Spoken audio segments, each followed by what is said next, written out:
compartido la mañana de hoy. La primera conclusión común es que la actividad hidrocarburífera tiene efectos catastróficos para la madre tierra y para sus ecosistemas. Hemos escuchado relatos sobre contaminación de la selva, de las aguas dulces, del mar, de los animales,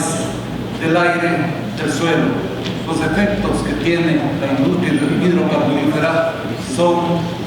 de una escala y de una profundidad que debe hacernos pensar profundamente como humanidad si es que el camino de nuestra sobrevivencia sigue siendo la explotación de los recursos del subsuelo. La segunda conclusión que pongo sobre la mesa es que la experiencia petrolera de las comunidades afectadas es una experiencia de pérdida de territorio, de pérdida de medios de vida, de ruptura de sus tejidos sociales, de fractura de la armonía comunitaria y la armonía familiar. Eso es algo en común en los relatos que nos han hecho las testigas y los testigos a lo largo de toda la mañana. En ese contexto,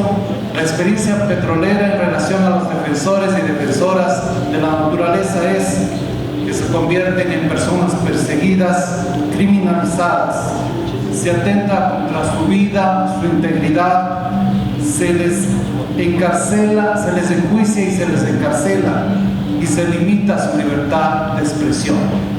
Entonces, la actividad petrolera no afecta solamente a la madre tierra, afecta también a las personas, a los seres humanos que formamos parte de la comunidad de vida. Y se ensaña además especialmente con aquellas personas que hacen de su actividad la defensa de los derechos de los otros. Entonces, también hay que tomar en cuenta estos factores para ver en su transeccionalidad y en su complejidad el fenómeno de la actividad petrolera en territorios indígenas y campesinos. El siguiente elemento que quiero destacar es la profunda dimensión espiritual que tienen las afectaciones a los territorios por parte de la industria petrolera. Hemos escuchado de la especial relación de carácter espiritual que tienen las comunidades con su territorio y cómo esa relación se ve fracturada, amenazada, lastimada por las actividades extractivas que se realizan. Nos han hablado de la sangre de la tierra, nos han hablado de los seres especiales que habitan en los bosques, nos han hablado del dolor de la madre tierra, del ser consciente y vivo que constituye para las comunidades, la cosmovisión, la selva, los espacios naturales. Debo también señalar la subordinación general de los derechos y de los intereses de las comunidades locales frente a los apetitos petroleros. Se ve como una constante que los derechos conquistados por las luchas sociales a lo largo de los siglos se ven subordinados frente al interés meramente crematístico de la industria petrolera. Incluso intereses legítimos como pueden ser el interés de conservación que muestra los estados a través de políticas públicas como son las áreas naturales protegidas, tienen que ceder frente al interés de la industria petrolera. Hay además un incumplimiento permanente y sistemático del derecho a la consulta libre, previa e informada y al consentimiento de las comunidades y pueblos. Eso también es un patrón general que hemos podido identificar. El derecho a la consulta libre, previa e informada que ha sido desarrollado por las jurisprudencias nacionales de nuestros países e internacionales es ignorado, violentado sistemáticamente. Como que el modelo extractivista trae de por sí el criterio de que las comunidades no deben conocer plenamente las amenazas que se ciernen sobre sus territorios, que no hay que informarles, que no hay que consultarles, mucho menos pedirle permiso para ingresar a sus territorios y hacer destrozos como son los que hacen las actividades petroleras. Hay también un esfuerzo destacable que en ejercicio de su dignidad hacen las comunidades locales por exigir sus derechos en diferentes espacios nacionales e internacionales. Han habido sentencias importantes, como el caso de los UBA, en los cuales se puede establecer una vez más que los estados de la región violentan el derecho a la consulta, en donde tras luchas que son a veces de varias décadas, se puede establecer a través de los más altos tribunales de justicia internacional que los estados violan los derechos humanos y los violan en diferentes dimensiones, donde se evidencia la ruptura de los tejidos sociales y se evidencia también la pérdida de la identidad cultural de los pueblos vinculada con las afectaciones de la naturaleza.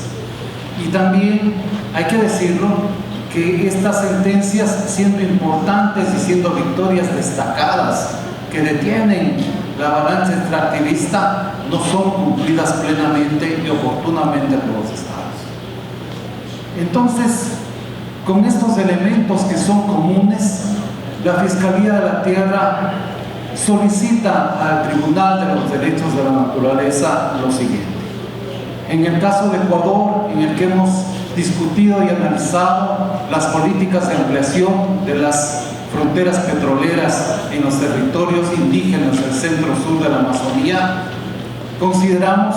que dichos anuncios de nuevas rondas petroleras constituyen una amenaza grave e inminente que se cierne sobre los derechos de la naturaleza y los derechos de los pueblos indígenas. Por lo tanto, la Fiscalía solicita al Tribunal que emita medidas cautelares, recordando, insistiendo, exhortando al Estado ecuatoriano de no realizar ningún proyecto petrolero en el centro-sur de la Amazonía si no cuenta con el consentimiento libre, previo, informado de las comunidades que van a ser afectadas, además obtenido de acuerdo a los estándares internacionales de derechos humanos. Y además, si es que no demuestra que cualquier actividad que se realiza no va a perjudicar los derechos de la naturaleza. En el caso de Perú, hemos analizado el bloque 64. En ese caso, este tribunal ya se pronunció y su sentencia ha sido desacatada, desoída, ignorada. Pide esta Fiscalía de la Naturaleza que el tribunal renove la sentencia respecto a este caso y que renove además los esfuerzos porque conozca el Estado peruano en sus diferentes instituciones que este pronunciamiento de la sociedad civil, cargado además de los argumentos que han presentado los testigos, tiene que ser escuchado, tiene que ser respetado. Además, hemos conocido que están en curso acciones ante la Comisión Interamericana de Derechos Humanos por parte de las víctimas en este caso. Pide la Fiscalía de la Tierra que la sentencia sea remitida a la Comisión Interamericana de Derechos Humanos en calidad de amicus curiae para fortalecer la defensa que estos pueblos están realizando en ese organismo internacional. Respecto a Colombia, hemos escuchado el testimonio y la presencia de los hermanos UBA,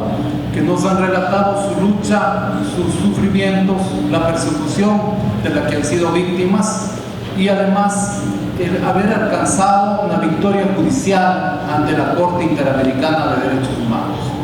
Y nos han dicho también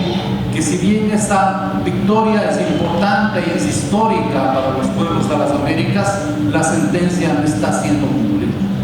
Entonces, la Fiscalía de la Tierra pide al Tribunal Internacional de los Derechos de la Naturaleza que acuda ante la Corte Interamericana, que está haciendo seguimiento del cumplimiento de su sentencia, y le haga conocer que el caso también ha sido conocido en este tribunal y que hay recomendaciones para que la Corte haga conocer al Estado colombiano, una vez más, su obligación de cumplir plenamente con los compromisos internacionales frente al sistema interamericano y le haga conocer que este tribunal también va a hacer seguimiento de ese cumplimiento.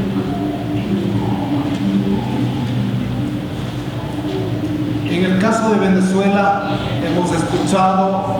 la aterradora historia de una zona de sacrificio, de una zona donde, al decir de los testigos, la contaminación brutal y las afectaciones a la vida y a la integridad de la naturaleza y de las comunidades de pescadores se han normalizado, como que fuera normal el que la gente sufra y que la naturaleza sufra. En este caso, la Fiscalía de este tribunal, la Fiscalía de la Tierra, solicita que el tribunal condene al Estado venezolano por haber violado la Declaración de los Derechos de la Madre Tierra y además condene por la violación de los derechos a la integridad, a la vida digna de las personas que viven del mar y que ahora no tienen sus medios de vida debido a la contaminación de la cual han sido víctimas. En el caso de Bolivia, esta Fiscalía de la Tierra destaca la contradicción profunda que existe entre una política pública que ha considerado valioso un territorio en términos ambientales, o mejor dicho, en términos de ser soporte de vida de comunidades, al haberle declarado área protegida, frente a la política del mismo Estado de, sobre esa área protegida, impulsar proyectos extractivos de petróleo que, como hemos dicho, traerán efectos catastróficos para la naturaleza y para las comunidades. Y hemos escuchado también el testimonio de la persecución cruel que han sufrido las defensoras y defensores de derechos de la naturaleza y derechos de las comunidades. Por esa razón, la Fiscalía de la Tierra pide al Tribunal de los Derechos de la Naturaleza que en su sentencia se condene al Estado boliviano por no haber respetado los derechos de la Madre Tierra que fueron consagrados en una declaración erigida en su propio territorio y que además ha sido incapaz de cumplir con sus propios compromisos con su pueblo al haber declarado un área nacional, un área protegida y haberla vulnerado con la política de ampliación de la extracción de petróleo en esa misma área protegida. Además, este tribunal deberá señalar que las defensoras y defensores tienen derecho